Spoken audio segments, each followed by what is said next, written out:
ప్రస్తుతం దేశవ్యాప్తంగా పుష్పరాజ చేస్తున్న హంగామా అంతా ఇంతా కాదు. ప్రతి ఈవెంట్లోనూ రచ్చ చేస్తున్నాడు ఐకాన్ స్టార్. అల్లు ఆర్మీ అంటూ ఫ్యాన్స్ లో ఫుల్ జోష్ నింపుతున్నాడు. పాట్నాలో ట్రైలర్ లాంచ్ చేయగా లక్షల మంది అభిమానులు వచ్చారు.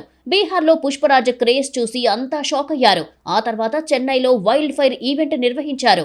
ఈ ఈవెంట్ లో కిస్సిక్ సాంగ్ రిలీజ్ చేసి మోత మోగించారు. ఆ తర్వాత కేరళ ఈవెంట్ లో మల్లు అర్జున్ కేక పుట్టించాడు. ఈ వేదికపై ఫీలింగ్స్ సాంగ్ తో హైప్ ఎక్కించాడు బన్నీ.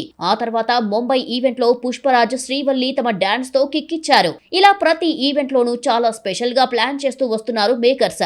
ఇప్పుడు ఫైనల్ గా హైదరాబాద్ లో భారీ ఎత్తున ప్రీ రిలీజ్ ఈవెంట్ కు రంగం సిద్ధమవుతోంది. డిసెంబర్ 5న పుష్ప 2 రిలీజ్ కానుండగా డిసెంబర్ 1న ప్రీ రిలీజ్ వేడుకకు సిద్ధమవుతున్నారు. కండ్లకోయలోని మల్లారెడ్డి కాలేజీలో ఈవెంట్ జరగనుంది. ఇదే వేదికపై ఫీలింగ్స్ లిరికల్ రిలీజ్ కు ప్లాన్ చేస్తున్నారు. ఇక ఈ ఈవెంట్ కు అల్లు అర్జున్ తో పాటు చిత్ర యూనిట్ అంతా హాజరు కాబోతున్నారు. అయితే ఇప్పటి వరకు సుకుమార్ ఒక్క ఈవెంట్ కు కూడా రాలేదు. ప్రస్తుతం పోస్ట్ ప్రొడక్షన్ వర్క్ తో బిజీగా ఉన్నాడు సుక్కు. కానీ హైదరాబాద్ ప్రీ రిలీజ్ ఈవెంట్ లో సుకుమార్ పాల్గొంటారని సమాచారం. దీంతో ఈ ఈవెంట్ మామూలుగా ఉండదు అని చెప్పాలి.